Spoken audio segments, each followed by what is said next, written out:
At Christmas dinner, my 9-year-old son was given a plate of cold leftovers while everyone else ate a full hot holiday meal. They told him to be grateful. Everyone pretended nothing was wrong. He tugged my sleeve and whispered, "Dad, can you do the thing you promised if they hurt me again?" So I did. 5 minutes later, my mother-in-law turned white, my brother shouted at me, and the entire table erupted in chaos. Harry Rose stood in the doorway of his repair shop, watching the last streaks of October sunlight fade over Cedar Bluff's main street. The air carried that particular Wisconsin chill that cut through flannel and settled into your bones. He wiped his hands on a rag stained with 12 years of engine oil and transmission fluid. The kind of stain that never quite washes out no matter how hard you scrub. 12 years of marriage. 12 years of trying to be enough for a woman whose mother had spent every single one of those years making sure he knew he wasn't. The bells above the shop door chimed as he locked up for the evening. His truck sat in the gravel lot, rusted at the wheel wells, but reliable. That was Harry in a nutshell. He supposed not flashy, not impressive by Lorraine Fallon standards, but he showed up every day and did the work. He paid his bills. He took care of his son. He fixed what was broken, at least when it came to engines and transmissions and electrical systems that made sense. People were harder to fix, especially when they didn't think they were broken. Harry drove through town with his windows cracked, letting the cold air keep him alert. Cedar Bluff was the kind of place where everyone knew your name and half your business before you did. The hardware store owner waved from his porch. Mrs. Patterson from the diner gave him a nod as she flipped her sign to closed. This was home had been since he was born and he never wanted to leave it. He'd met Amelia at the summer festival 13 years ago. She'd been visiting from Madison, staying with her aunt for the season, and Harry had thought she was the most beautiful thing he'd ever seen. Dark hair that caught the light, a laugh that sounded like music, and a way of looking at him that made him feel like maybe he was worth looking at. They'd married fast, too fast, probably. But Harry had been young and in love, and he'd thought that was enough. It wasn't until after the wedding that he'd really gotten to know Lorraine. The first time she'd come to visit their small apartment, she'd walk through it with her lips pressed into a thin line, touching things with just her fingertips as if she might catch something. "Well," she'd said finally, settling on their second-hand couch with visible reluctance. "I suppose it's cozy. You'll want something bigger once you get a real career going, Harry." He'd laugh it off then. Made a joke about how he was still figuring things out. Amelia had squeezed his hand and changed the subject, and he'd thought that was the end of it. But Lorraine's comments never ended. They just evolved, sharpened, found new soft places to land. When Harry opened his repair shop, working 16-hour days to get off the ground, Lorraine had said, "A mechanic. Well, someone has to do that kind of work, I suppose." When he'd finally started turning a profit, paying off his business loan, she'd said, "It's nice that you're self-employed. No corporate ladder to worry about climbing." When Michael was born and Harry had held his son in the hospital, crying from sheer overwhelming love, Lorraine had said, "I hope he has Amelia's drive. Boys need ambition." Every comment had a smile attached to it. Every insult came wrapped in concern. And Amelia always had the same response. "That's just how she is. She doesn't mean anything by it." Harry pulled into their driveway. It was a small house, but it was theirs. He'd repaired every inch of it himself over the years. Fixed the porch steps, replaced the water heater, rewired the kitchen, made it safe and warm and good enough for his family. Never good enough for Lorraine. The front door opened before he could reach it. Michael stood there 8 years old and small for his age with Amelia's dark hair and Harry's gray eyes. His face lit up when he saw his father. "Dad, you're home."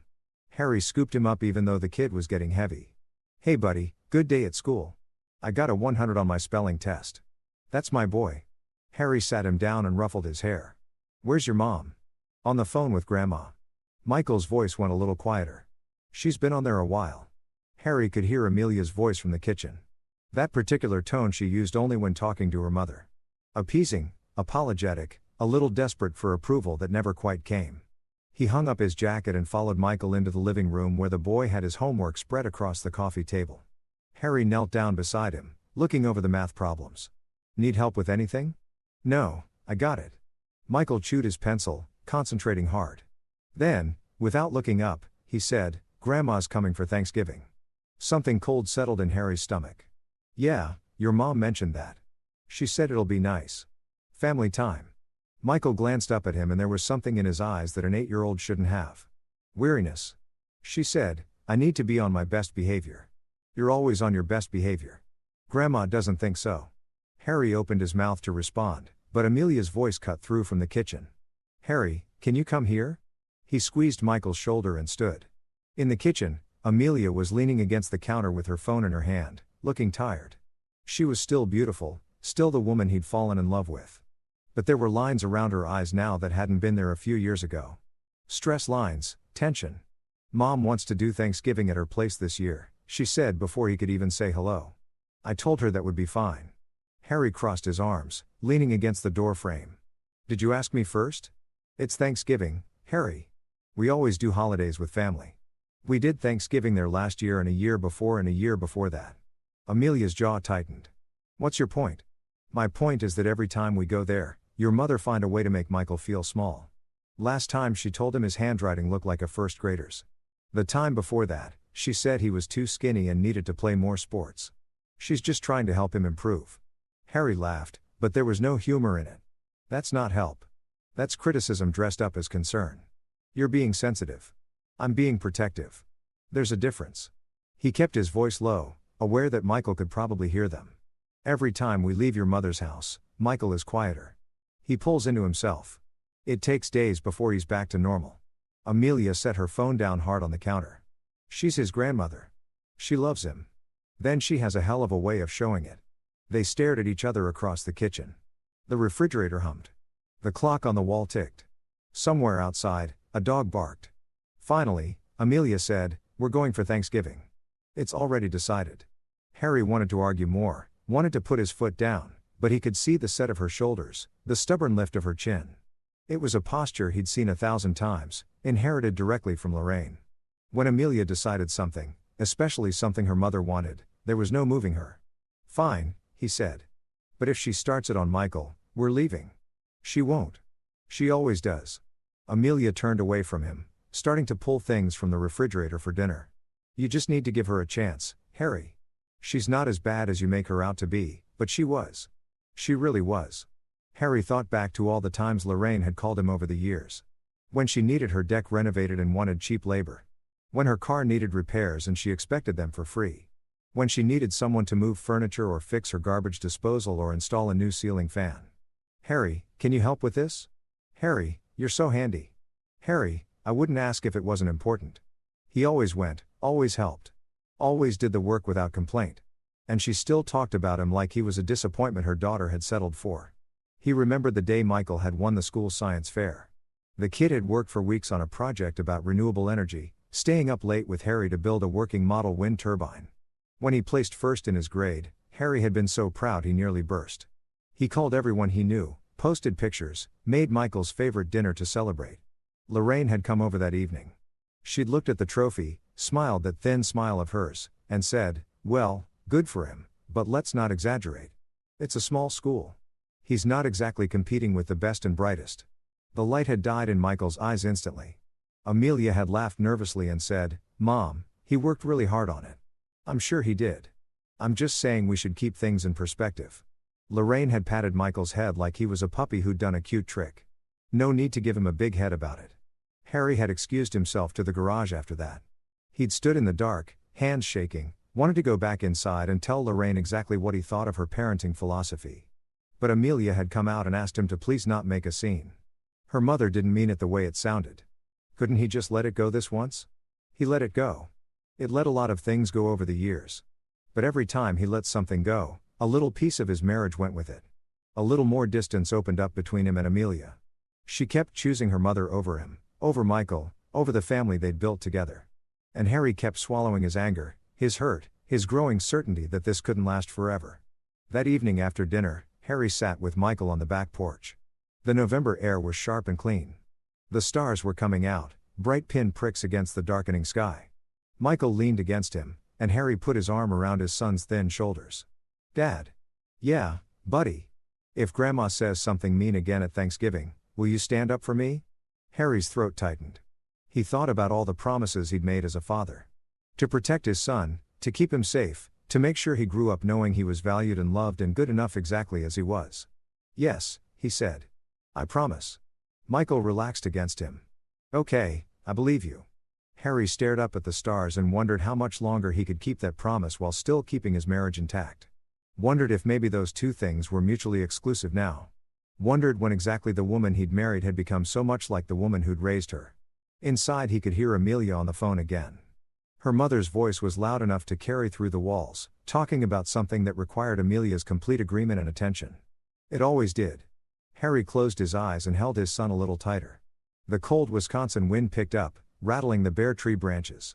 Winter was coming early this year. He could feel it in the air. That particular quality of approaching frost.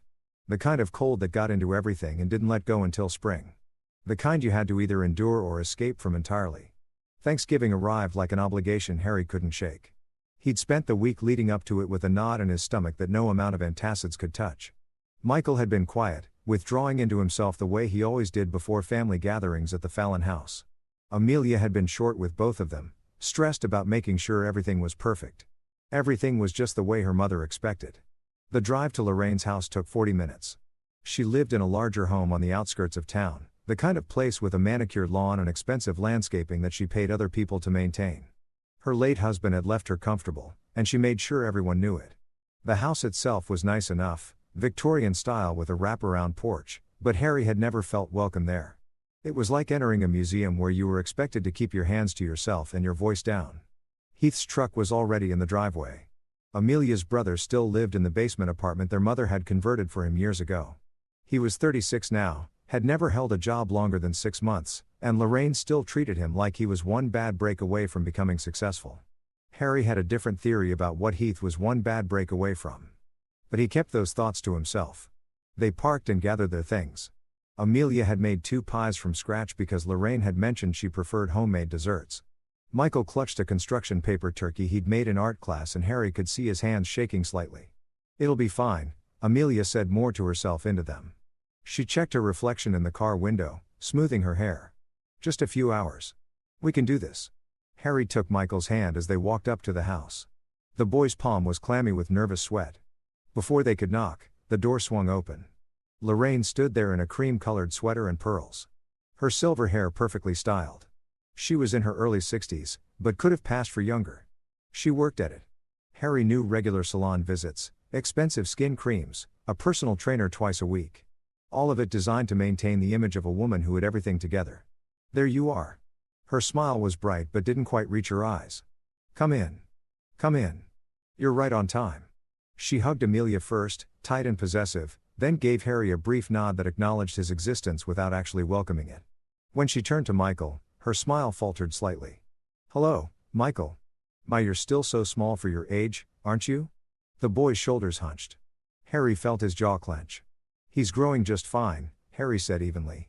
Of course, of course." Lorraine ushered them inside. The house smelled like roasted turkey and something floral from one of her many candles. "Heath is already here. He's been helping me with dinner. Such a good son." The implication hung in the air. Such a good son. Unlike the son-in-law who does manual labor and doesn't make enough money. The living room was warm, almost too warm. Heath was sprawled on the couch watching football, a beer already in his hand despite it being barely noon. He glanced up when they entered, his eyes lingering on Harry with poorly disguised dislike.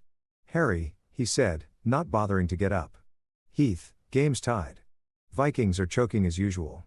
Harry didn't respond. He'd learned years ago that engaging with Heath was pointless. The man had built his entire personality around being Lorraine's favorite child. The one who could do no wrong despite doing nothing at all.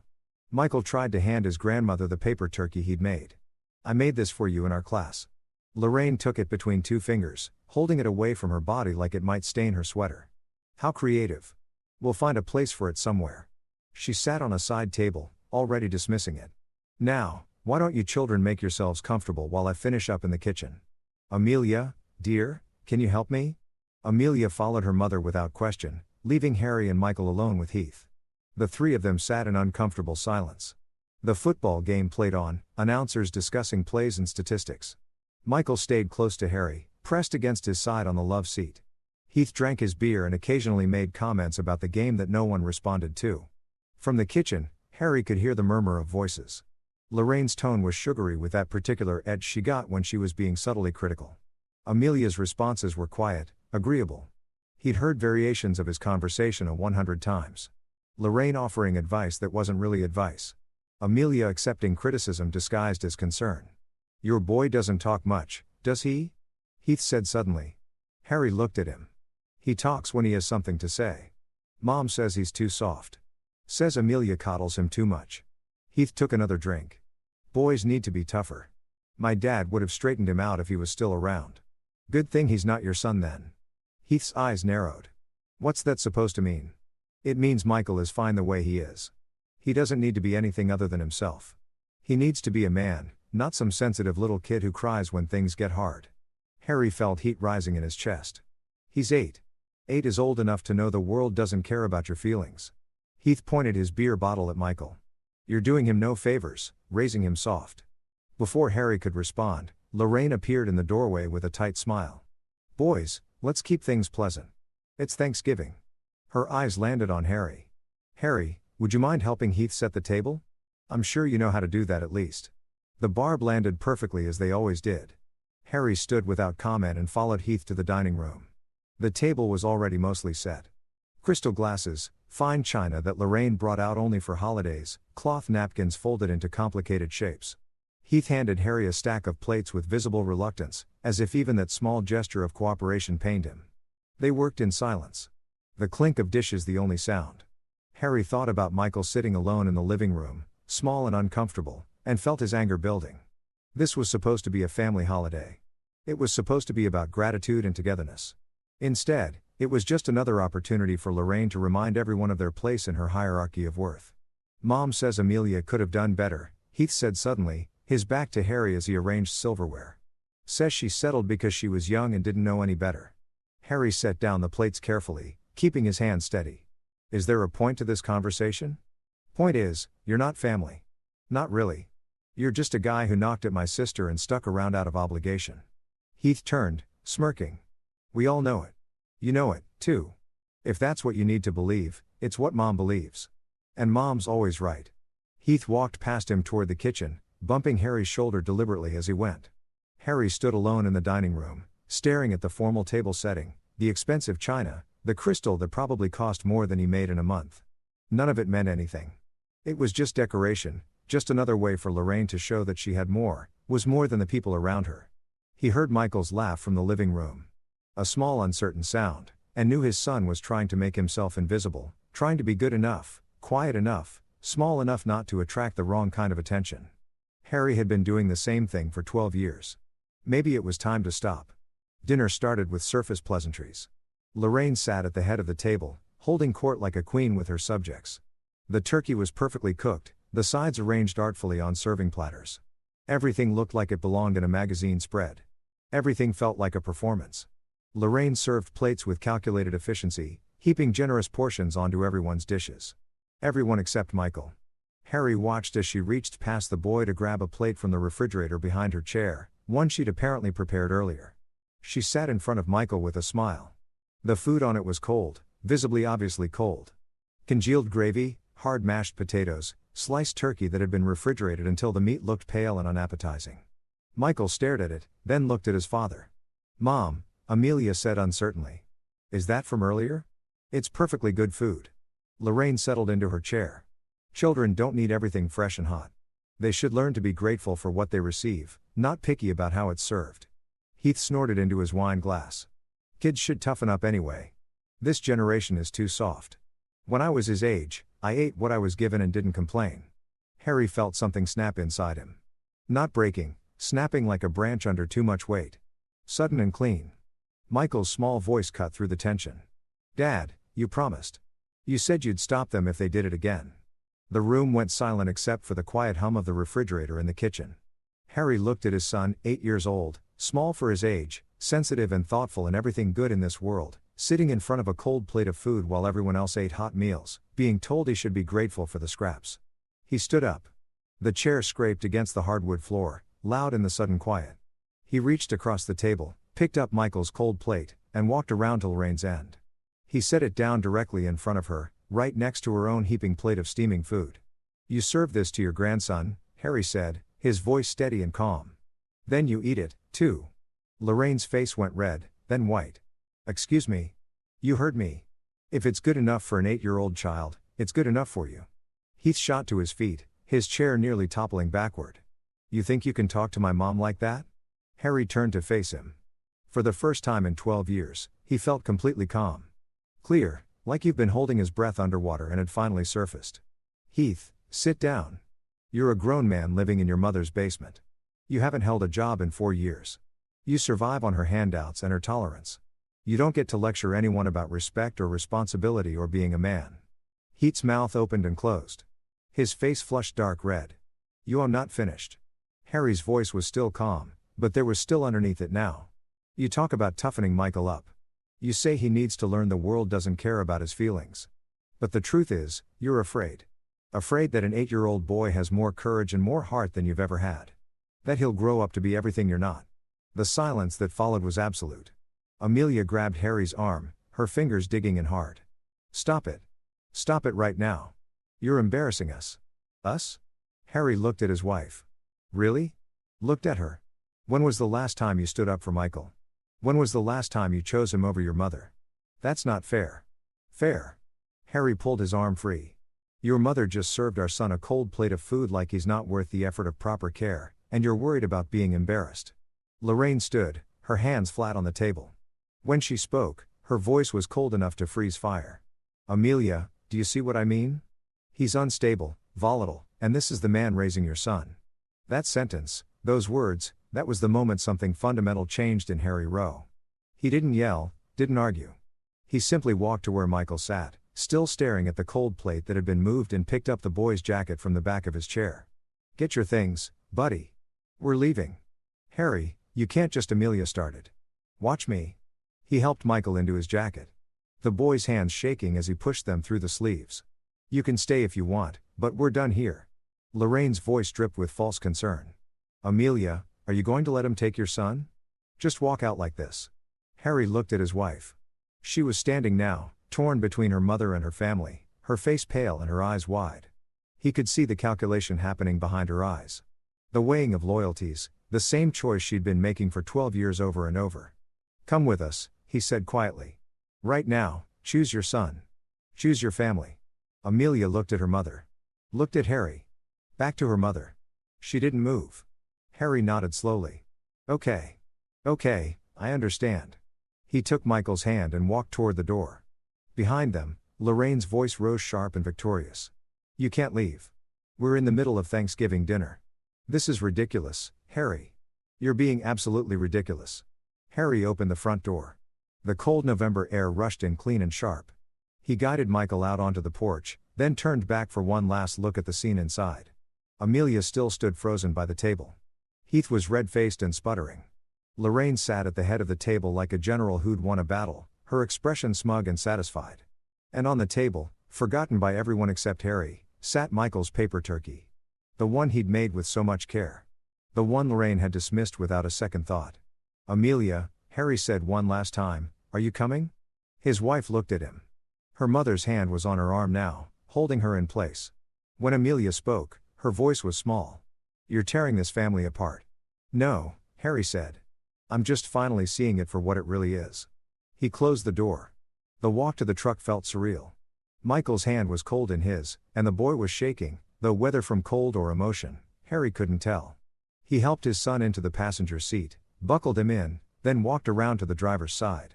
As he pulled out of the driveway, Harry glanced in the rearview mirror. The house stood there, warm and bright and perfectly decorated, with Lorraine Fallon inside, winning another battle in a war Harry hadn't realized he'd been fighting. Michael was crying quietly, not sobbing, just silent tears running down his cheeks. Harry reached over and squeezed his shoulder. I'm sorry, Dad. The boy whispered. For what? For making you fight with everyone. For making you leave. Harry pulled the truck over onto the shoulder of the road. He put it in park and turned to face his son. Michael, look at me. The boy raised his tear-stained face. You didn't do anything wrong. Not one thing. You hear me? But Grandma said, your grandmother is wrong. She's been wrong about you since the day you were born. You're smart and kind and thoughtful. You're everything good in this world. And if she can't see that, that's her failure, not yours. Mom didn't come with us. Harry's chest tightened. I know, buddy. I know. They sat there on the side of the road as the sun started to sink toward the horizon, casting long shadows across the frozen fields. Other cars passed them. Families heading home from their own Thanksgiving dinners. And Harry wondered how many of them were actually happy. How many were just pretending, just going through the motions, just surviving until the holiday was over. Finally, he pulled back onto the road and drove them home. Their small house looked warm and welcoming after the cold perfection of Lorraine's mansion. Harry unlocked the door and they went inside, and the silence felt like a relief after all the tension and conflict. "You hungry?" Harry asked. Michael shook his head. "Not really." "Me neither." Harry hung up their jackets. "How about we order pizza later and watch whatever movie you want?" A small smile broke through the tears. "Really? Really? It's a holiday. We should do something that actually makes us happy." They settled on the couch together. Harry found an old movie Michael liked. Something with adventure and heroes and clear lines between good and evil. As it played, his son gradually relaxed against him, the tension leaving his small body. But Harry couldn't relax. His mind was racing, replaying the scene at dinner. Amelia's face, Lorraine's smugness, Heath's contempt. But most of all, he kept seeing that cold plate of food, the casual cruelty of it, the message it sent to a child about his worth. And Amelia had just stood there. That was the part that Harry couldn't get past. Not that she defended her mother, not that she'd been angry at him, but that she just stood there and let it happen. Let her mother humiliate their son and then acted like Harry was the problem for finally saying enough. Around 7, his phone started ringing. Amelia he let go to voicemail. It rang again 5 minutes later. He declined a call. Text messages started coming through. Each one escalating in urgency and anger. "How would you just leave like that? You completely humiliated me in front of my family. My mother is devastated. Call me back now. We need to talk about this."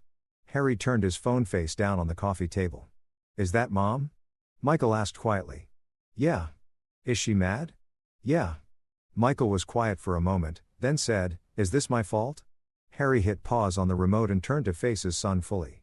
"Michael, I need you to understand something. Adults make their own choices. Your mom chose to stay at your grandmother's house. I chose to bring you home. None of that is your fault.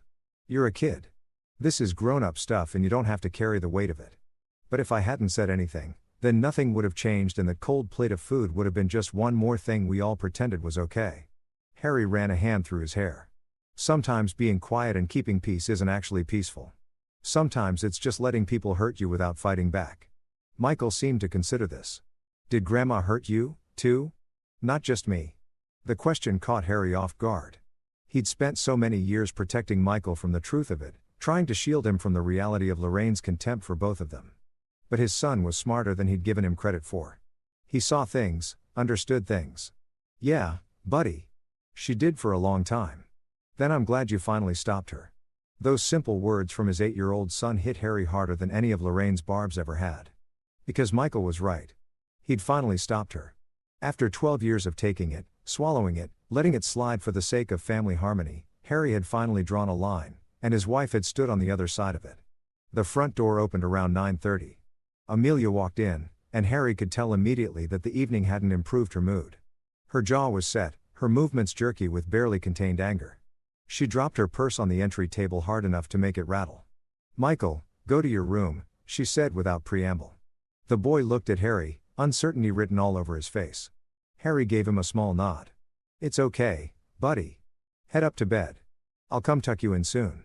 Michael climbed the stairs slowly, looking back twice before disappearing down the hallway. Harry heard his bedroom door close, then turned to face his wife. Amelia stood in the middle of their living room, her arms crossed tight across her chest. In a soft lamplight, she looked exhausted and furious in equal measure. Her carefully applied makeup from earlier had faded, leaving shadows under her eyes. Her hands were clenched into fists at her sides. "How could you humiliate my family like that?" The words came out sharp and clipped, like she'd been rehearsing them the whole drive home. Harry stood up from the couch, keeping his voice level. "They humiliated our son. That's your version of it." "No, Amelia, that's the truth." Harry stepped closer to her, meeting her eyes directly. "Your mother served Michael a cold plate of food while everyone else ate hot dinner. She did it deliberately. She wanted to send a message to an 8-year-old child that he's worth less than everyone else at that table. She was trying to teach him not to be picky. He wasn't being picky." Harry's volume rose for the first time. He forced himself to lower it again. He didn't complain. He didn't ask for special treatment. Your mother decided completely on her own that he deserved less. And you stood there and let it happen. Amelia's face flushed. "I was trying to keep the peace. Something you clearly don't understand." "Peace at what cost?" Harry gestured upstairs toward where Michael's room was. At the cost of our son's dignity, his self-worth. How many times are you going to sacrifice him on the altar of your mother's approval? Don't you dare turn this around on me. Amelia's voice was shaking now. You're the one who created a scene. You're the one who insulted my mother in her own home. You're the one who dragged Michael out of there like some kind of dramatic statement. Someone had to protect him since you clearly weren't going to. The words hung between them, heavy and irrevocable. Amelia's face went pale, then flushed again with anger. How dare you? How dare you question my love for my son? I'm not questioning your love, Harry said, and he meant it. I'm questioning your judgment, your priorities, the fact that every single time there's a conflict between your mother and your family, you choose her. That is not true. Christmas 3 years ago, she told Michael his handwriting looked like a first grader's. He was 5 years old. He cried for an hour after we left and you told me I was being too sensitive for getting upset about it. She was just trying to help him improve his birthday party last year. She said the cake I made wasn't as good as a bakery cake right in front of all his friends. Made Michael feel like his celebration wasn't good enough. She didn't mean it that way. The science fair. Harry's voice broke slightly when he won first place and she said it was a small school so it didn't really count. Do you remember what he did after that? He asked me not to enter him in the regional competition so there was no point because he probably wasn't that good anyway. Amelia was quiet now, her arms still crossed but her expression uncertain. And today Harry continued today she served him cold food and called it a lesson in gratitude.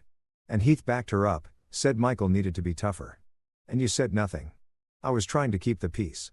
I know you always are. Harry sat down on the couch, suddenly exhausted. But there's no peace in that house, Amelia. There's just your mother's control and everyone else's compliance.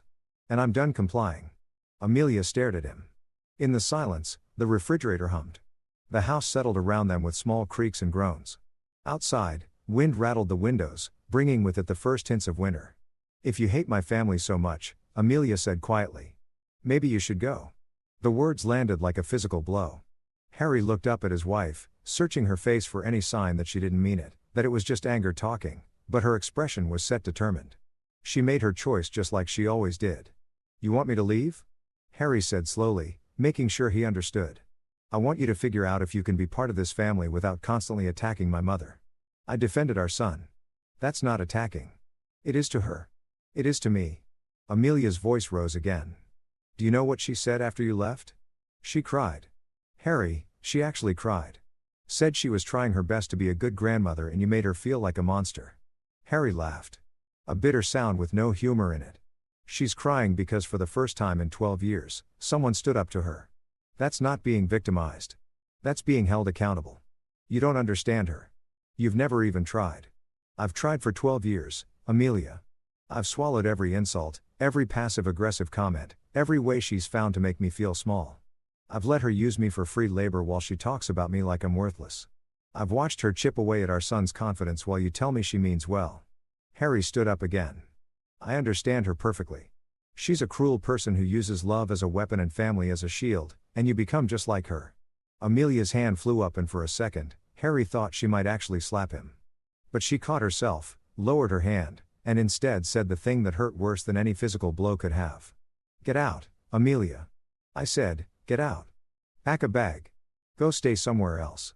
I can't even look at you right now. Harry stood there, suspended in the moment, trying to find the right words to pull this back from the edge. But looking at his wife's face, at the set of her jaw and the coldness in her eyes, he realized there were no right words. This had been coming for years. Every unspoken resentment, every swallowed argument, every time he had chosen silence over confrontation to keep the peace had just been delaying the inevitable. Okay, he said finally, I'll go. But I'm not leaving Michael here. He's my son. He's our son. And right now, this house isn't safe for him. Amelia's expression hardened. You're being dramatic. Nothing about this house is unsafe. You're telling me to leave because I stood up for our child against your mother's cruelty. If you think that's the right choice, then no. This house isn't safe. Not emotionally. Not for him. You can't just take him. Watch me. Harry climbed the stairs, his heart pounding. At the top, he paused outside Michael's door, collecting himself. Then he knocked softly and pushed it open. Michael was sitting on his bed, still fully dressed, clearly having heard every word of the argument downstairs. His face was pale, and his eyes were red-rimmed. He looked up when Harry entered, and the expression on his face was one no 8-year-old should have. Resignation, weariness, Like he'd known this was coming all along. "Hey, buddy," Harry said, keeping his voice gentle. "Pack some clothes. We're going to stay somewhere else for a few days. Are you and Mom getting divorced?"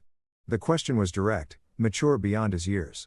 Harry came and sat on the edge of the bed. "I don't know yet, but right now, we need some space from each other, and I need to make sure you're somewhere that feels safe and good. Grandma's house doesn't feel safe." "I know. This house doesn't feel safe anymore either." Harry pulled his son into a hug, feeling the small body shake with silent sobs. "I'm going to make sure you're okay.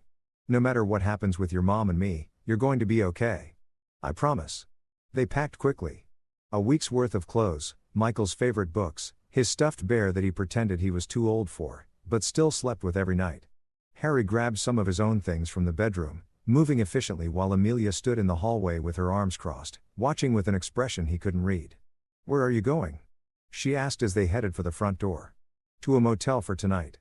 After that, I'll figure it out." "This is ridiculous. You're being absolutely ridiculous."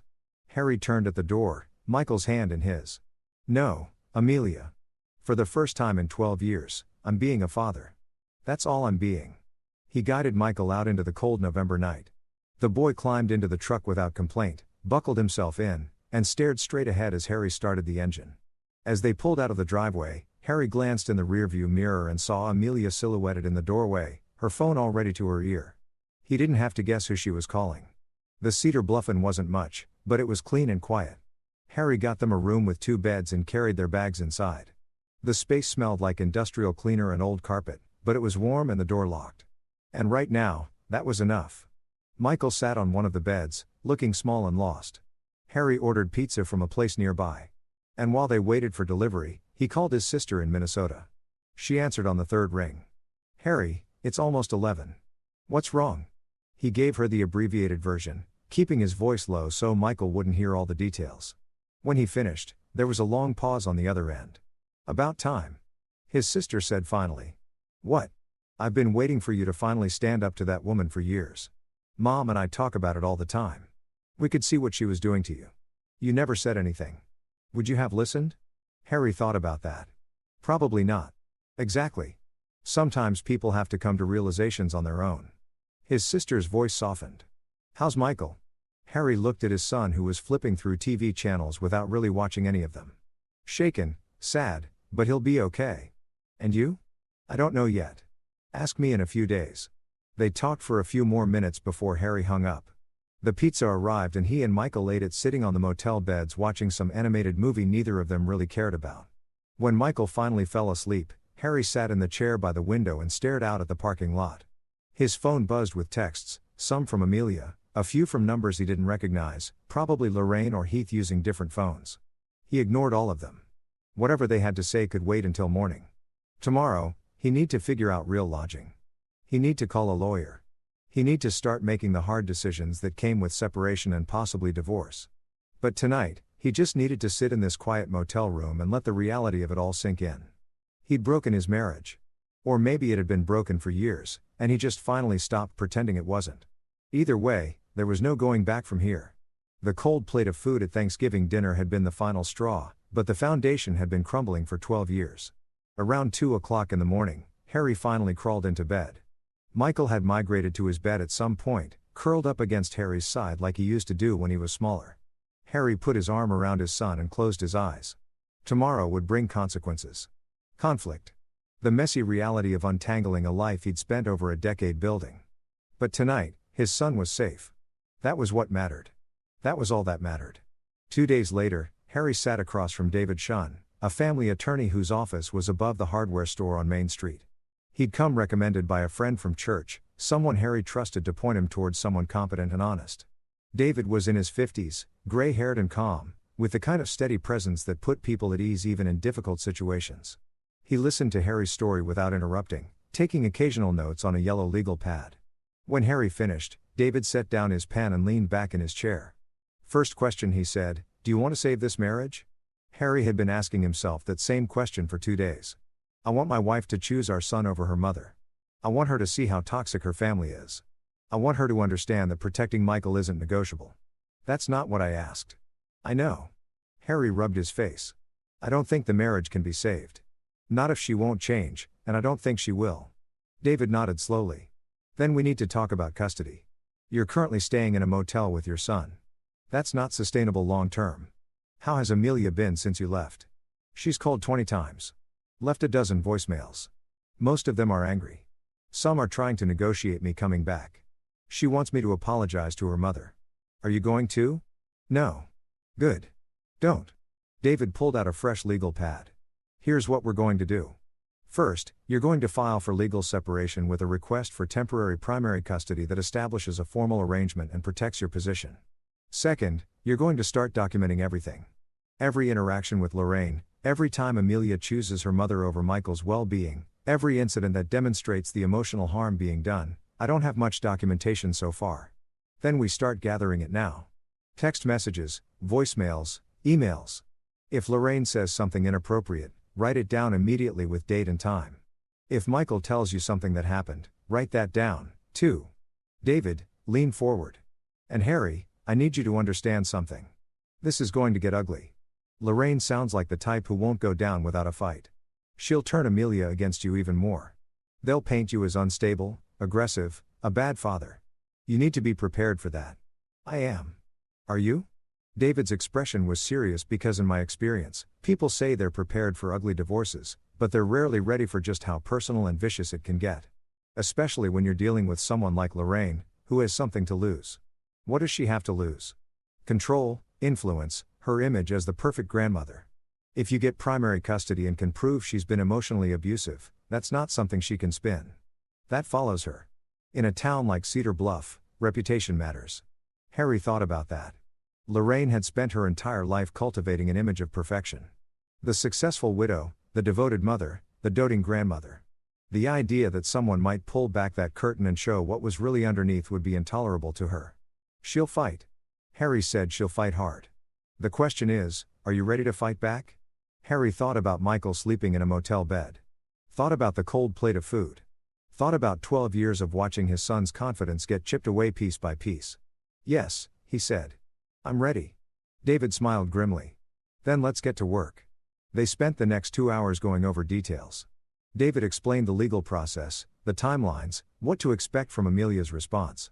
He gave Harry the name of a therapist who specialized in family dynamics and could potentially provide documentation of the emotional harm Michael had experienced.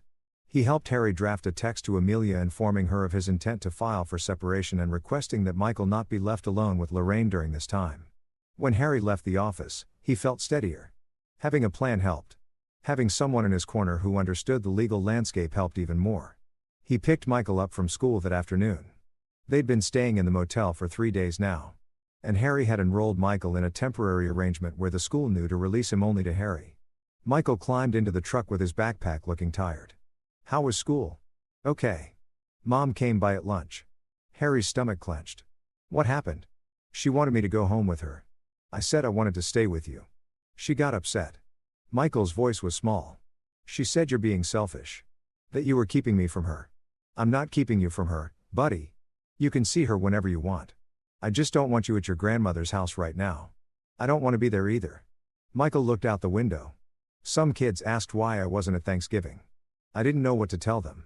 Harry pulled into a parking lot and turned to face his son. You tell them the truth. You tell them your family is going through some changes, but you're doing okay. Am I doing okay? The question hit Harry hard. I don't know. Are you? Michael was quiet for a long moment. Then he said, I feel bad that you and Mom are fighting because of me. But I also feel lighter, like I don't have to worry about Grandma saying something mean or Uncle Heath calling me soft or Mom getting mad when I tell her it hurt my feelings. That's not because of you, Michael. That's because I finally did what I should have done years ago. They sat in the parking lot for a while longer talking through Michael's feelings, his fears, his questions about what came next. Harry didn't have all the answers, but he tried to be honest about what he did know. Yes, things would change. Yes, it would be hard sometimes. But no, none of this was Michael's fault. And yes, Harry would make sure he was okay no matter what. That evening, Harry found a small rental house on the edge of town. It was nothing fancy, just a 2-bedroom cottage that belonged to an elderly woman who moved into assisted living. Her son was managing the property and was willing to do a month-to-month lease until Harry figured out something more permanent. They moved in the next day with their meager belongings from the motel. Harry bought some basic furniture from the thrift store and made up Michael's room first, making sure it felt comfortable and safe. His own room could wait. A week after Thanksgiving, he showed up at Harry's repair shop. Harry was under a Ford pickup replacing a transmission mount when he heard boots on the concrete floor. He rolled out from under the truck and found Heath standing there with his arms crossed, face red with anger. "We need to talk," Heath said. Harry stood up slowly, wiping his hands on a rag. "Do we? You're not welcome in our family anymore." "Okay." Heath blinked, clearly expecting more resistance. "Did you hear what I said?" "I heard you and I said, okay." Harry sat down the rag and faced him fully. "Your family has made it clear for 12 years that I was never really welcome. I was just useful, someone to do free work and provide grandchildren and be a convenient target for your mother's contempt. So, sure, I'm not welcome. That's fine with me. You're going to apologize to my mom, and you're going to admit you were out of line at Thanksgiving." Harry laughed. It wasn't a kind sound. "No, I'm not." Heath stepped closer, tried to use his height as intimidation. He had a few inches on Harry and probably 30 pounds, most of it from beer and his mother's cooking. "You don't have the guts to cut us off. Amelia will come to her senses and you'll be back begging to be let back in because you can't survive without us. Yeah, I've been surviving despite you. There's a difference. You think you're so much better than us. I don't think I'm better. I just think I'm done." Harry's voice was calm, but there was finality in it. "Done being disrespected. Done watching my son be torn down. Done letting your mother manipulate my wife into choosing between us. I'm just done. You're going to lose everything. Amelia, Michael, your whole life maybe, but I'll still have my dignity, which is more than you can say." Heath's face went from red to purple, his fists clenched at his sides. For a second, Harry thought he might actually throw a punch. Part of him almost wanted him to. It would make everything cleaner, more concrete. But Heath just stood there shaking with rage, unable to follow through. "You'll see," Heath said. "Finally. Mom always wins. She'll make sure Amelia never forgives you. She'll make sure Michael grows up knowing what kind of person you really are. She'll destroy you." "She could try," Harry said. "But I'm not the one living in my mother's basement, am I? I'm not the one who needs her money to survive. I'm not the one whose entire identity is wrapped up in being her favorite. That's you, Heath. Then when she's done using me as a scapegoat, she'll turn on you next. That's what people like her do." Heath opened his mouth, closed it, then turned and stormed out. The shop door slammed hard enough to rattle the windows. Harry's hands were shaking. He sat down on an overturned bucket and took several deep breaths. The confrontation had been inevitable, but it still left him rattled. Not because of Heath's threats, but because of what they represented. The battle lines were drawn now. There was no pretending anymore. No possibility of reconciliation. His phone buzzed. A text from David, his lawyer. Amelia filed her response. "She's asking for primary custody and claiming you abandoned the family. We need to meet." Harry stared at the text. So it had begun. The real fight, the kind that happened in courtrooms and mediation offices with lawyers and judges deciding the fate of his family. He texted back. "When?" "Tomorrow morning, 9 a.m. Bring all your documentation." That night, Harry sat at a small kitchen table with every text message, voicemail, and note he'd compiled over the past week. He'd been documenting everything just like David had advised. Lorraine's manipulative messages to Amelia. Heath's threats, Amelia's own texts that revealed her priorities. But he needed more. He needed proof of the pattern, evidence of years of emotional harm. He pulled out a notebook and started writing down everything he could remember. Dates, incidents, exact words when he could recall them. The Christmas when Lorraine had told Michael his handwriting was terrible. The birthday party where she'd criticized Harry's cake, the science fair, the cold plate of food. By 3 a.m, he had 20 pages of documented incidents spanning their entire marriage.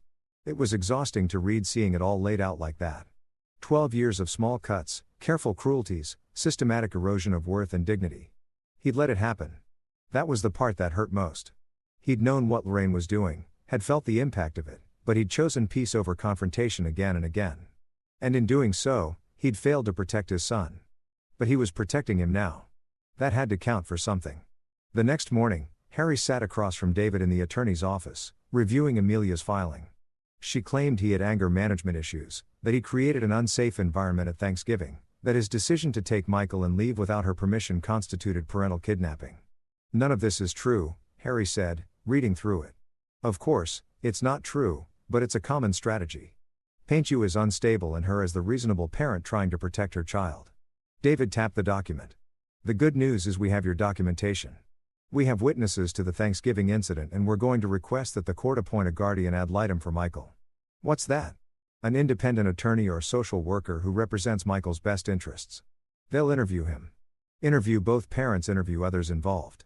Their recommendation carries a lot of weight with judges and custody cases. Will Michael have to testify? Not in court. No. The guardian will talk to him privately, usually multiple times. They'll try to understand his perspective, his feelings, his experiences with both parents and extended family. David leaned back. Harry, I need to ask you something. How far are you willing to go with this? What do you mean? I mean, are you willing to fight for full custody? Are you willing to request supervised visitation only? Are you willing to put restrictions on Amelia's access to Michael if it means protecting him from Lorraine? Harry thought about his son, thought about the relief in Michael's voice when he said he felt lighter. Thought about the promise he'd made on the back porch before Thanksgiving. As far as I need to, he said. Whatever it takes to keep him safe, David nodded. Then that's what we'll do. The weeks that followed were some of the hardest of Harry's life. Amelia was fighting him at every turn. Influenced by Lorraine's coaching, she filed motions claiming he was keeping Michael from her. Even though Harry had repeatedly offered to let her see him anywhere except at Lorraine's house, she claimed he was poisoning Michael against her. Even though Harry had been careful to never speak badly about her in front of their son, the town started taking sides. Cedar Bluff was small enough that everyone knew everyone's business and the Rowe-Fallon separation was prime gossip material. Some people sided with Harry having seen or experienced Lorraine's behavior themselves. Others sided with Amelia, seeing Harry as the aggressor who'd ruined a family over a minor disagreement. Harry ignored it all and focused on what mattered, taking care of Michael, running his business, building his case. The guardian ad litem assigned to their case was a woman named Patricia Simmons, a social worker with 30 years of experience in family court. She was in her late 50s with kind eyes and a no-nonsense manner. She interviewed Harry first, asking detailed questions about his relationship with Michael, his concerns about Lorraine, his decision to leave on Thanksgiving. Harry was honest about everything. He showed her his documentation, explained the pattern of behavior, described the co-plate incident in detail. Patricia listened without judgment, taking notes, asking clarifying questions. A week later, she interviewed Michael. Harry drove him to her office and waited in the lobby, trying not to be anxious about what his son might say. Michael was in there for over an hour. When he came out, he looked tired, but okay. Patricia walked him to the lobby and gave Harry a slight nod that might have been reassuring but was hard to interpret. We'll talk again, she said to Michael. You did very well today. In the car, Harry asked gently, how'd it go? Okay. She was nice. She asked a lot of questions about Grandma and Mom and you. What did you tell her? Michael looked out the window. The truth. That Grandma makes me feel bad about myself sometimes. That Mom gets upset when I say that. That you always make me feel safe. He turned back to Harry. Was that okay? That was perfect, buddy. The truth is always okay. Patricia also interviewed Amelia, Lorraine, and Heath. Harry wasn't privy to those conversations, but he could imagine how they went. Amelia would present herself as the concerned mother trying to protect her son from an unstable father. Lorraine would be charming and manipulative, playing the victim. Heath would back up whatever his mother said, but Patricia was experienced. She'd seen these dynamics before. Harry had to trust that she'd see through the performance. The mediation session was scheduled for December 15, 3 weeks after Thanksgiving. Both parties would sit down with a mediator and try to reach an agreement before going court. David advised Harry that this was mostly a formality, that with Lorraine's influence, Amelia was unlikely to compromise. He was right. The mediation took place in a conference room at the county courthouse. Harry sat on one side of the table with David. Amelia sat on the other side with her attorney, a sharp-dressed man named Robert Calloway, who specialized in family law. And beside Amelia, uninvited but present anyway, was Lorraine. The mediator, a patient older man named George, looked uncomfortable with Lorraine's presence, but didn't object. He explained the process, emphasized the importance of keeping Michael's best interests central, and asked each side to present their position. Amelia's attorney went first, painting Harry as an aggressive man with anger management issues who had created a hostile environment at a family gathering and then kidnapped his son. He claimed Amelia was a devoted mother who wanted nothing more than to have her family back together, but she needed assurances that Harry would participate in therapy and family counseling. Then it was David's turn. He presented Harry's documentation, the texts, the voicemails, the written accounts of years of emotional manipulation and harm. He described the cold plate incident in detail with dates and witnesses. He explained that Harry wasn't asking to keep Michael from Amelia, but rather to protect him from Lorraine's toxic influence. And then he played a voicemail that Harry had only recently remembered to retrieve. It was from 3 months earlier when Lorraine had called Harry's phone by mistake while talking to Amelia. She hadn't realized she'd dialed him, and a voicemail had recorded 2 minutes of their conversation. Lorraine's voice came through the speaker, clear and cruel. "I don't know why you settle for him, Amelia. He's never going to amount to anything. He fixes cars for a living. That's not a real career. Michael is going to grow up thinking mediocrity is acceptable if you don't set higher standards." Amelia's voice, quieter but audible. "Harry works hard, Mom. Working hard isn't the same as working smart. And that boy, he's too sensitive, just like his father. You need to toughen them both up or they're both going to be failures." The conference room was silent when the recording ended. Harry watched Amelia's face, saw her go pale, saw Lorraine's smug expression falter for the first time. "This is taken out of context," Lorraine said immediately. David didn't respond to her. He addressed the mediator instead. "This is the environment Mrs. Rowe wants to bring Michael back into, an environment where he and his father are routinely demeaned and belittled. Where a grandmother's love is conditional on meeting her arbitrary standards, where emotional abuse is disguised as helpful advice." George, the mediator, looked at Amelia. "Mrs. Rowe, do you have a response to this?" Amelia glanced at her mother, then at her attorney. When she spoke, her voice was shaky. "My mother didn't mean those things the way they sound." "How did she mean them?" George asked gently. "She was frustrated. She wants the best for Michael." "The best?" David interjected. "She served him cold food while everyone else ate hot meals.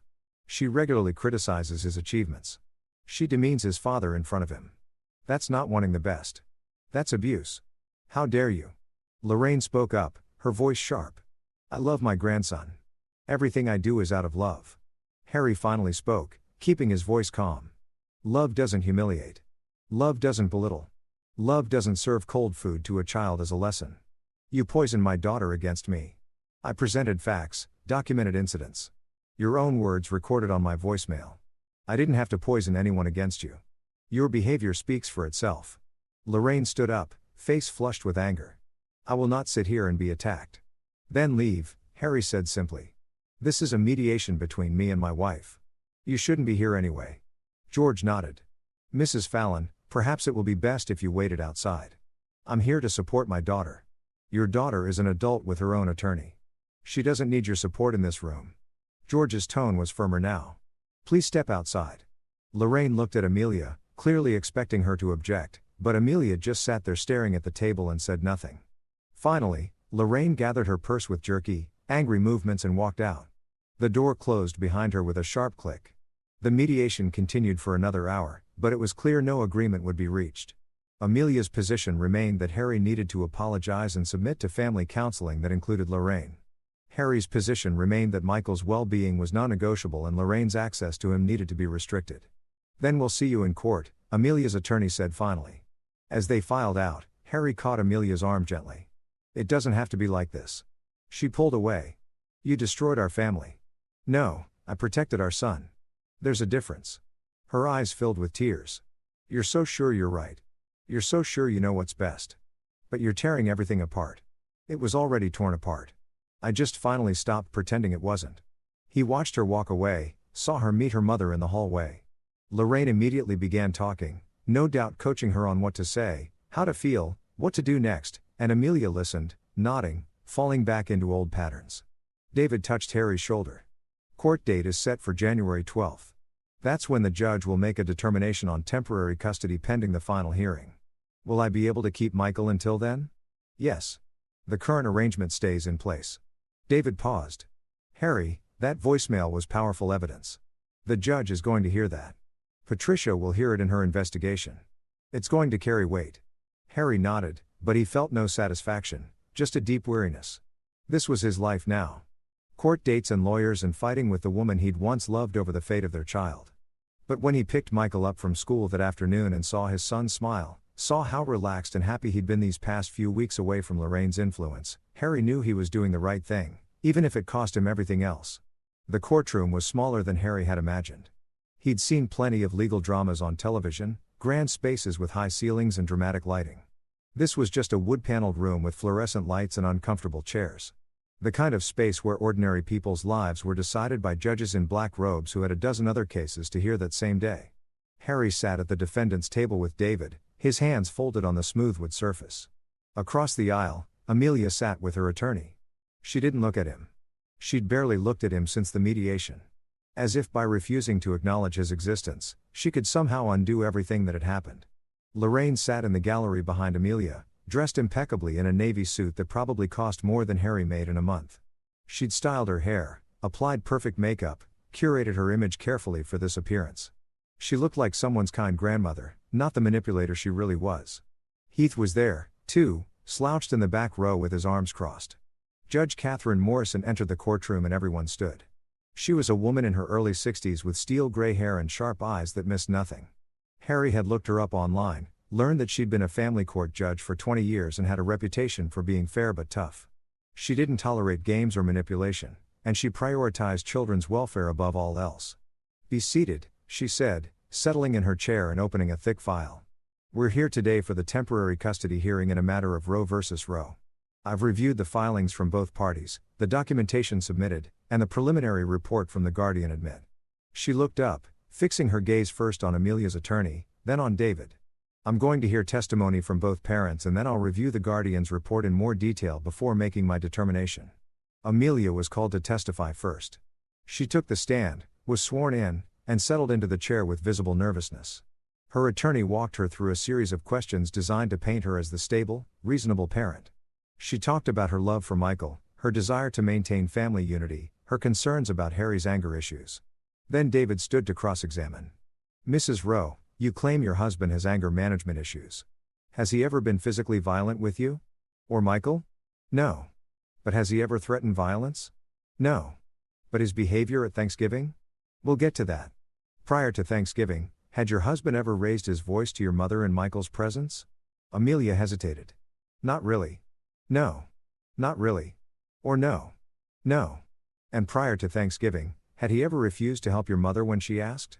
"No." "So, for 12 years of marriage, your husband maintained a civil relationship with your mother despite how she treated him." "I don't know what you mean." "You don't?" David picked up a sheet of paper. "Let me read you a text message you sent to your husband on August 3rd of this year. I know Mom can be difficult sometimes, but please just ignore her comments. It's easier than fighting about it." "Does that sound familiar?" Amelia's face flushed. "Yes, but so you acknowledge that your mother makes comments that require ignoring. That suggests you're aware her behavior can be problematic. She's just old-fashioned. She doesn't mean let's talk about the Thanksgiving incident. Your mother served Michael a cold plate of food while everyone else ate hot meals. Is that accurate? She was trying to teach him not to be wasteful by giving him cold food. It was still good food. Mrs. Rowe, would you eat a cold plate of food while everyone else at the table ate hot meals?" Silence. "I'll take that as a no." David set down the paper and looked at Amelia directly. "Your husband's response to that incident was to place the cold plate in front of her mother and suggest she eat it if it was good enough for an 8-year-old child. Do you see that as an unreasonable response to protect your son? He made a scene. He embarrassed everyone. Did he use profanity? No. Did he raise his voice? Yes. But to what volume? Shouting or speaking firmly?" Amelia looked at her attorney, who nodded slightly. "Speaking firmly. And then he took your son and left. Did he prevent you from coming with him?" "He didn't ask me to come. Actually, Mrs. Rowe, there's testimony from a witness that your husband did ask you to come with them, that he asked you to choose your family. Do you remember that?" Amelia's eyes filled with tears. "I was trying to keep the peace." "At what cost?" "At the cost of your son's dignity." Objection. Amelia's attorney stood. Argumentative. Sustained. Judge Morrison said, "Move on, Mr. Chun." David nodded and switched directions. "Mrs. Rowe, since your husband left with Michael on Thanksgiving, how many times have you seen your son?" "Only twice. Harry won't let me see him more often." "Is that accurate?" "Let me read from text messages between you and your husband." David pulled out his phone. November 30th. Your husband wrote, "You can see Michael anytime you want. I just asked that it not be at your mother's house." Your response was, "That's ridiculous. My mother has a right to see her grandson." He wrote back, "Then we can arrange visits somewhere neutral." You never responded. Is that correct? I was upset. December 7th. Your husband wrote again. "Michael would like to see you. Can we meet at the park tomorrow?" You responded, "Not without my mother." Is that accurate? Amelia didn't answer. Mrs. Rowe, is it accurate that your husband has offered multiple times to facilitate visits between you and Michael and you refused unless your mother could be present? She's his grandmother. That's not what I asked. Have you refused visits that didn't include your mother? Finally, quietly, yes. So, when you claim your husband won't let you see Michael, that's not entirely accurate, is it? The truth is you won't see him without your mother present. Amelia wiped her eyes. You don't understand. My mother is heartbroken. She needs to see your grandson. And your son? What does he need? He needs his family, including a grandmother who serves him cold food and tells him he's too sensitive. Objection. Amelia's attorney was on his feet again. Withdrawn, David returned to his seat. No further questions. Harry was called next. He took the stand with his heart pounding. But as he settled into the chair and met Judge Morrison's eyes, he felt calmer. This was it. His chance to tell the truth, to present his side, to fight for his son. David asked him to explain the events of Thanksgiving in his own words. Harry did, keeping his voice steady, describing the cold plate, Michael's reaction, his own response, and the decision to leave. Why did you take Michael with you when you left? David asked. Because he wasn't safe there. Not physically unsafe, but emotionally. He was being punished for existing, being told he should be grateful for scraps. I'd watched it happen for years, and I'd promised him I'd protect him if it happened again. So, I did. Do you love your wife? The question caught Harry off guard. He glanced at Amelia, saw her watching him now, finally making eye contact. Yes, he said, but love isn't enough when someone won't protect our child. Love isn't enough when someone chooses their parent over their partner and their son repeatedly. Amelia's attorney cross-examined him, trying to paint him as controlling and aggressive. But Harry stayed calm, answered every question honestly, refused to be rattled. You claim Mrs. Fallon is emotionally abusive, the attorney said. Yet you continue to interact with her for 12 years. Doesn't that suggest you're exaggerating the severity of her behavior? No, Harry said. It suggests I was trying to keep my marriage together. I was trying to maintain peace. But there's a difference between keeping peace and enabling harm. I finally realized I crossed that line. You recorded a private conversation between your wife and her mother. I didn't record anything. Mrs. Fallon called my phone by mistake and left a voicemail. That's not illegal or unethical. It's evidence of how she really talks about me and my son when she thinks no one is listening. The questioning continued for another 30 minutes, but Harry could tell he was holding his ground. He wasn't giving them anything they could use against him. He was just telling the truth, and the truth was on his side. Finally, Judge Morrison called for Patricia Simmons, the guardian ad litem. Patricia took the stand and presented her report. She'd spent weeks investigating, interviewing everyone involved, reviewing documentation. Her conclusion was clear and damning.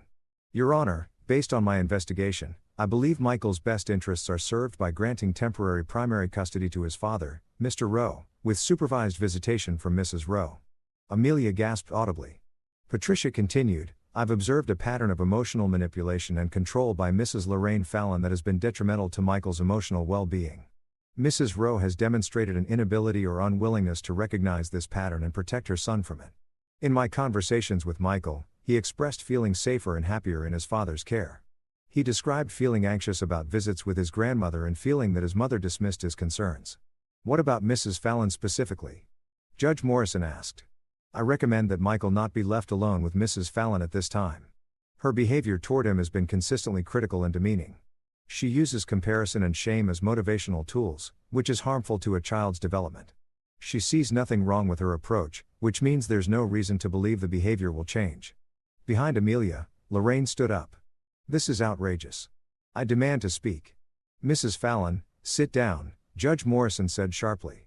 This is not your case. You are not a party to these proceedings. My grandson, sit down. I'll have you removed from my courtroom. Lorraine sat, her face purple with rage. Judge Morrison turned back to Patricia. And your recommendation for Mrs. Rowe's visitation? I recommend supervised visits initially with the possibility of unsupervised visits once Mrs. RH demonstrates she can maintain appropriate boundaries with her mother. The supervision should be conducted by a neutral third party, not a family member. It was everything Harry had hoped for and more. He saw Amelia crying silently, her attorney writing furiously on his legal pad, saw Lorraine gripping the back of the bench in front of her with white knuckles. Judge Morrison took a 15-minute recess to review all the materials. When she returned, her decision was swift. I'm granting temporary primary physical custody to Mr. Rowe with legal custody remaining joint. Mrs. Rowe will have supervised visitation twice weekly for 2 hours each visit with a neutral supervisor present. Under no circumstances is Michael to be left alone with Mrs. Lorraine Fallon during these visits. If Mrs. Fallon is present, the supervisor must be present. Mrs. Brough, if you can demonstrate over the next 3 months that you can maintain appropriate boundaries with your mother and prioritize Michael's emotional well-being, we can revisit the supervision requirement. This order will remain in effect until the final custody hearing, which is scheduled for. She checked her calendar, April 16. The gavel came down with a sharp crack. Amelia broke down completely, sobbing into her hands. Lorraine was on her feet again, trying to get to the judge, but the bailiff stopped her. Her voice carried through the courtroom, shrill and desperate. This is insane.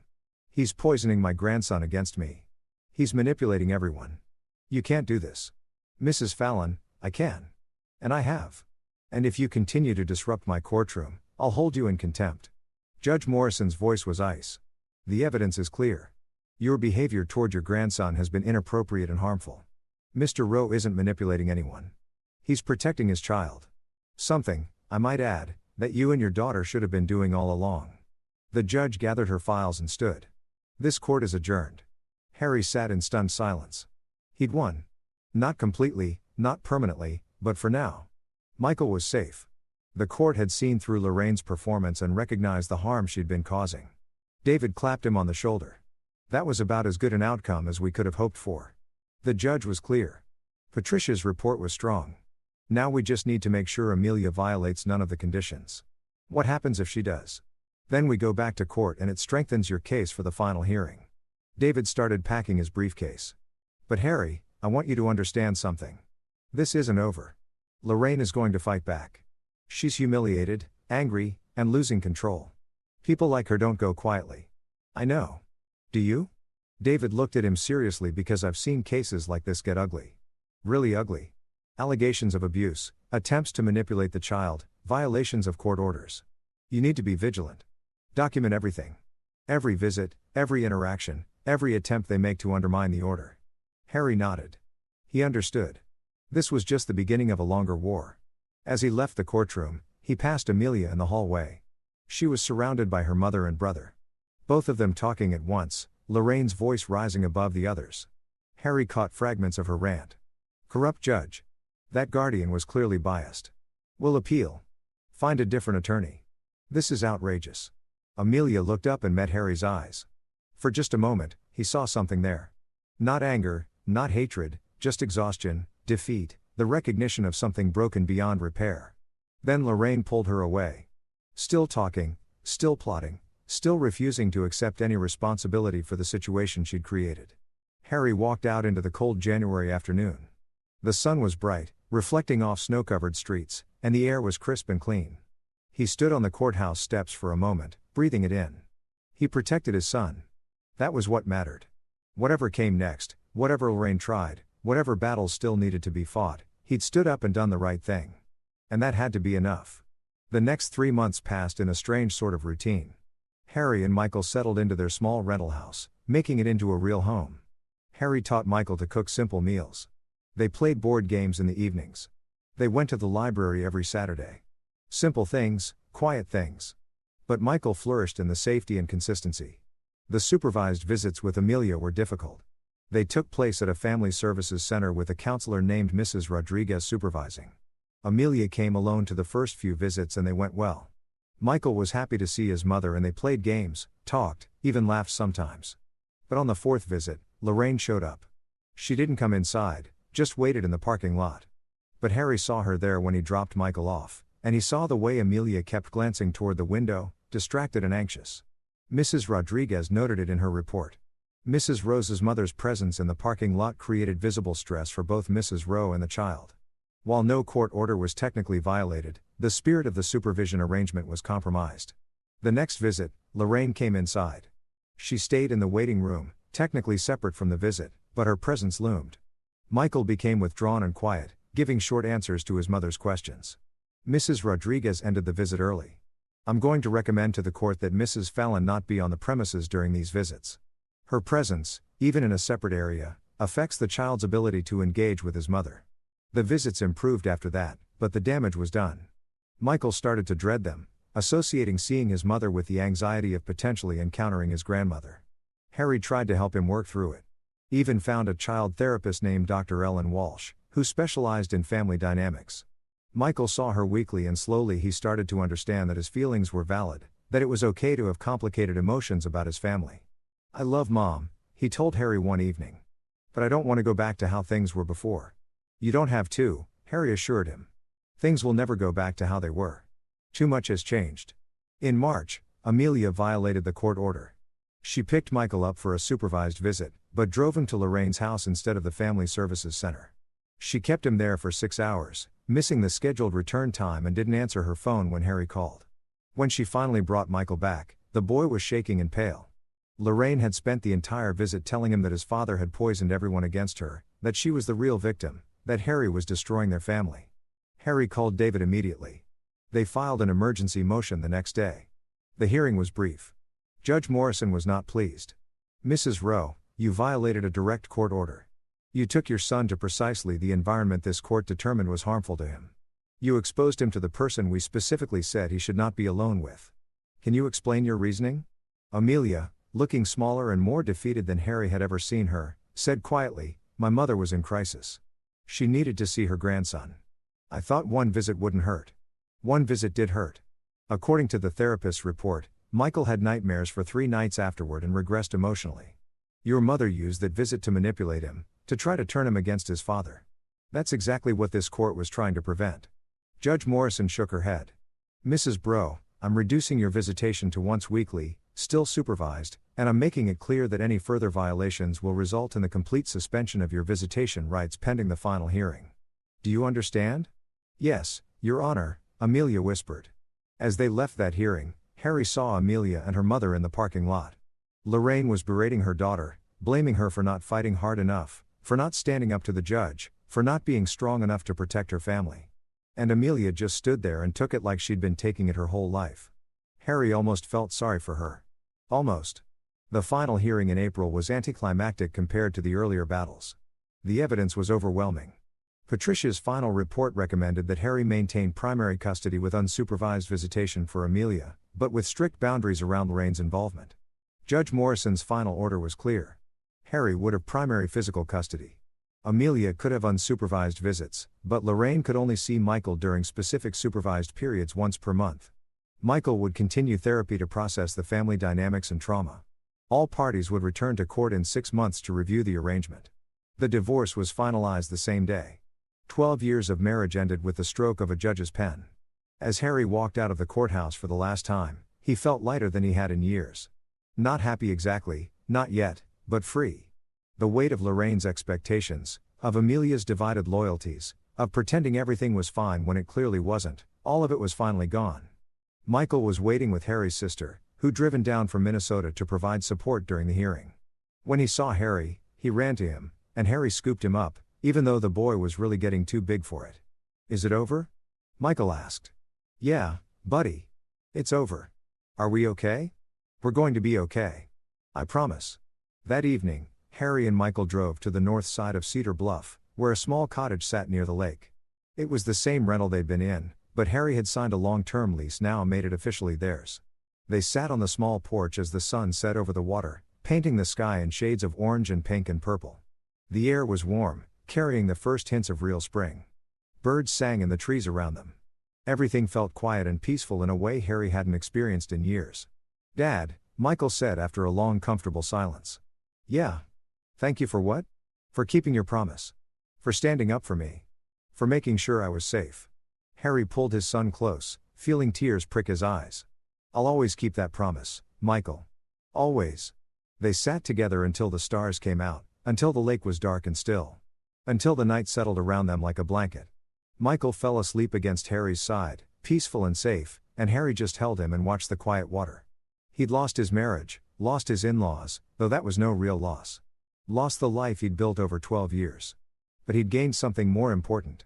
He'd gained back his dignity, his son's safety, his own sense of integrity and purpose. And he'd proven that sometimes loving someone meant setting them free. Setting yourself free. Walking away from people who'd never really valued you in the first place. Harry looked out at the lake at the reflection of stars on dark water and felt something he hadn't felt in over a decade. Peace. The kind you earned by finally standing up for what mattered. The kind you couldn't buy or fake or compromise into existence. The kind that came from knowing you'd done the right thing, even when it cost you everything else. Michael stirred in his sleep, mumbling something about pancakes. Harry smiled. Tomorrow they'd make pancakes. Tomorrow they'd go to the library. Tomorrow they'd live their simple, quiet life free from manipulation and cruelty and conditional love. Tomorrow they'd keep building the life they deserved. But tonight they'd just sit here in the peaceful dark and be grateful for exactly what they had. Each other, safety, freedom, a future filled with possibility instead of pain. Harry closed his eyes and breathed in the cool night air. The wind carried the scent of lake water and pine trees. Somewhere in the distance, a loon called out, its cry echoing across the water. He was home. Finally, truly home. Not in a house or a town or a relationship, but in himself, in the knowledge that he'd fought for what mattered and won, and that was worth more than anything Lorraine Fallon could ever take away.